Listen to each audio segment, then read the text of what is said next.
wabarakatuh. Teman-teman, tahukah kamu apa itu ibadah haji? Ibadah haji secara bahasa artinya sengaja mengunjungi. Sedangkan secara istilah, ibadah haji diartikan sebagai sengaja berkunjung ke Baitullah untuk melaksanakan beberapa rangkaian kegiatan ibadah haji yang telah ditentukan dengan syarat dan waktu tertentu. Hukum ibadah haji itu wajib bagi yang mampu melaksanakannya. Hal ini sesuai dengan firman Allah Subhanahu wa taala yang terdapat di dalam Al-Qur'an surat Ali Imran ayat 97. A'udzu billahi minasyaitonir rajim. Bismillahirrahmanirrahim. Fihi ayatun bayyinatun maqamu Ibrahim. Wa man dakhalahu kana amina. Walillahi 'alan nasi hijjul baiti man istata'a ilaihi sabila. Wa man kafara fa innallaha ghaniyyun 'anil 'alamin. Yang artinya, di sana terdapat tanda-tanda yang jelas, di antaranya Maqam Ibrahim. Barang siapa memasukinya, Baitullah, amanlah dia. Dan di antara kewajiban manusia terhadap Allah adalah melaksanakan ibadah haji ke Baitullah, yaitu bagi orang-orang yang mampu mengadakan perjalanan ke sana. Barang siapa yang mengingkari kewajiban haji, maka ketahuilah bahwa Allah Subhanahu wa taala Maha Kaya. Artinya tidak memerlukan sesuatu dari seluruh alam. Shadaqallahul azim. Selanjutnya adalah syarat-syarat haji. Adapun syarat-syarat haji, yang pertama adalah beragama Islam, yang kedua adalah baligh, dan yang ketiga berakal sehat, mampu, artinya dia kuasa jasmani dan rohani. Kemudian yang keempat adalah merdeka, artinya bebas, tidak sedang dalam tahanan. Dan yang kelima adalah kriteria mampu, artinya sehat jasmani, aman dalam perjalanan.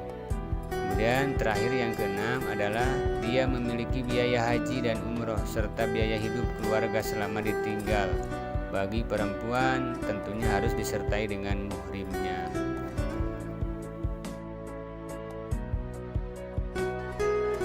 Assalamualaikum warahmatullahi wabarakatuh. Bismillahirrahmanirrahim. Di sini materi pembelajaran terkait rukun haji.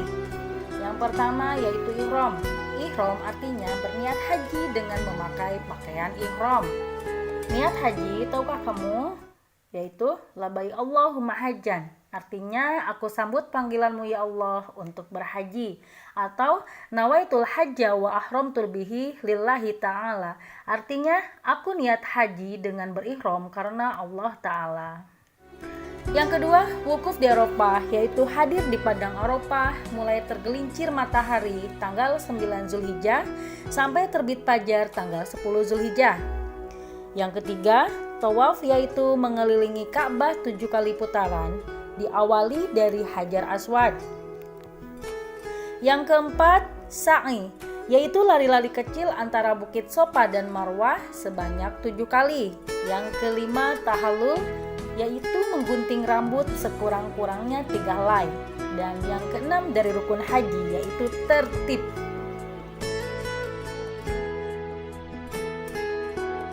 Selanjutnya wajib haji terdiri menjadi 4 bagian.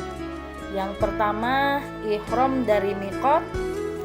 Yang kedua, mabit, bermalam di Muzdalifah, mabit di Mina pada tanggal 11, 12, 13 Zulhijjah atau disebut juga hari tasyrik.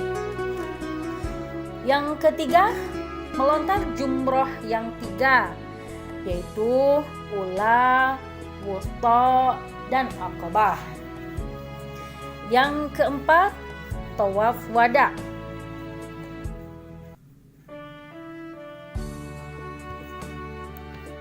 Materi berikutnya adalah larangan-larangan haji. Larangan haji bagi laki-laki. Yang pertama, memakai pakaian yang berjahit. Kedua, memakai tutup kepala. Yang ketiga, memakai sepatu.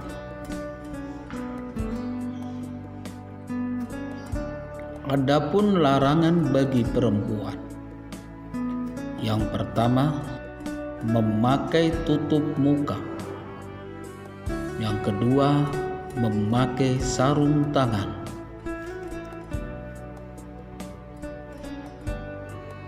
larangan bagi laki-laki dan perempuan. Yang pertama memakai wangi-wangian. Yang kedua, mencabut dan mencukur rambut atau bulu badan. Yang ketiga, memotong kuku. Yang keempat, menikah, menikahkan atau menjadi wali dalam pernikahan. Kelima, bersetubuh sesudah tahallul pertama. Keenam, bersetubuh sebelum tahallul pertama. Ketujuh, berburu atau membunuh binatang buruan yang halal di tanah haram.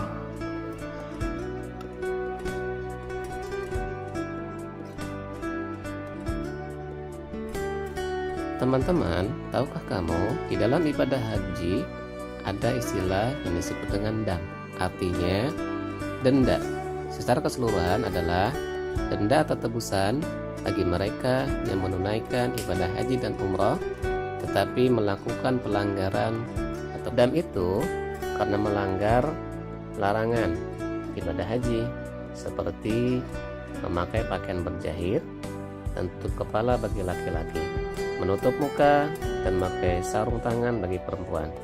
Kemudian memakai wangi-wangian, mencukur rambut, memotong kuku, menikah, menikahkan, dan menjadi wali dalam pernikahan, hubungan suami istri, dan lain sebagainya. Bentuk dam yang harus dilakukan adalah menyembelih seekor kambing, puasa 3 hari, bersedekah sebanyak 9,5 liter makanan kepada 6 orang fakir miskin.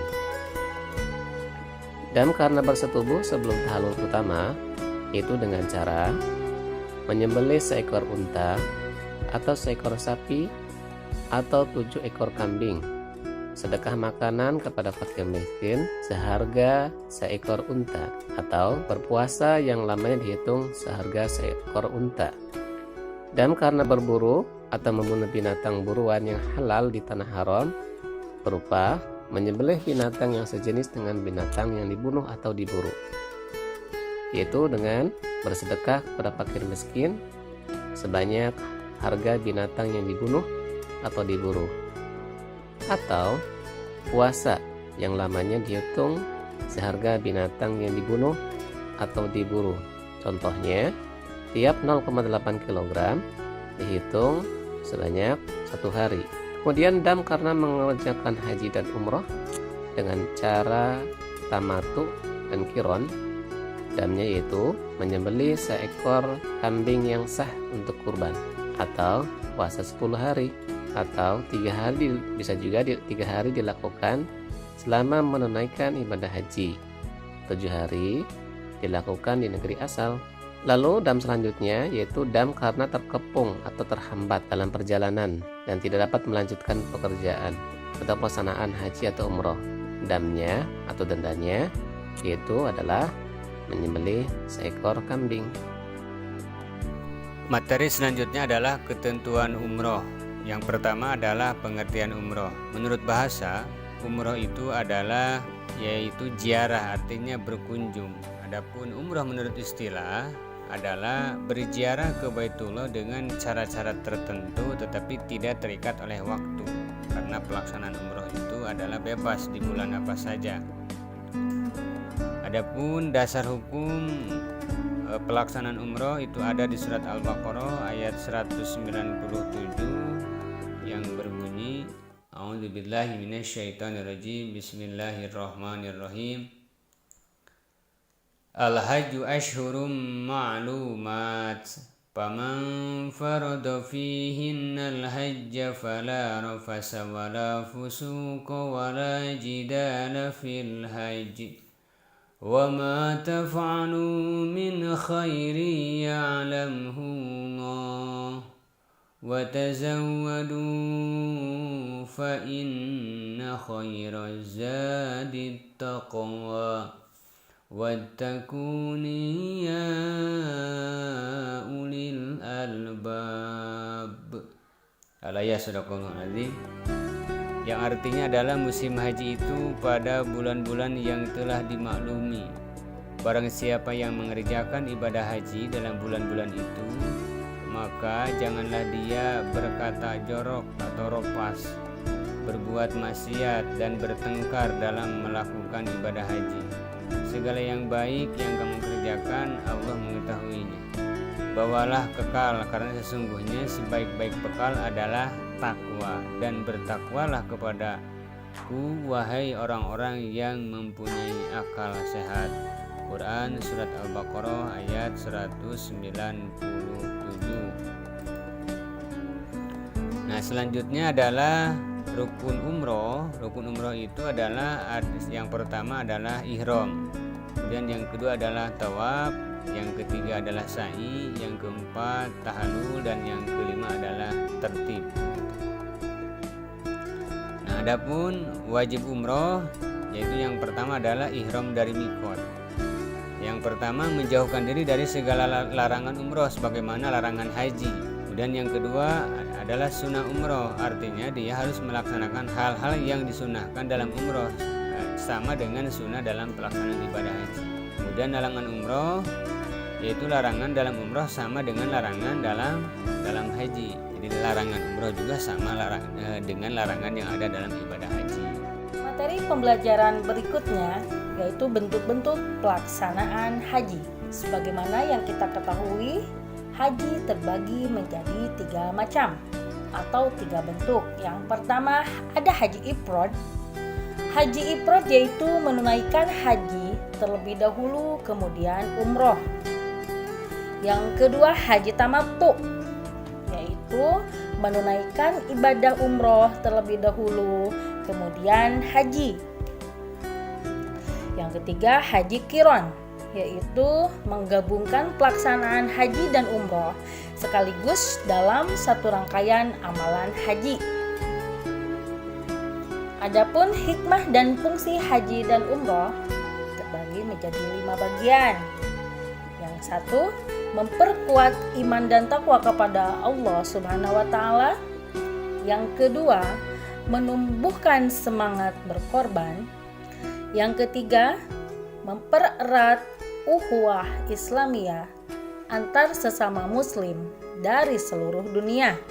Yang keempat, mengenal tempat-tempat bersejarah seperti Ka'bah, Bukit Sofa dan Marwah, Sumur Zamzam, dan Hajar Aswad. Yang kelima, perwujudan solidaritas Islam yang tidak dibatasi oleh suku, bangsa, ras, warna kulit, dan negara.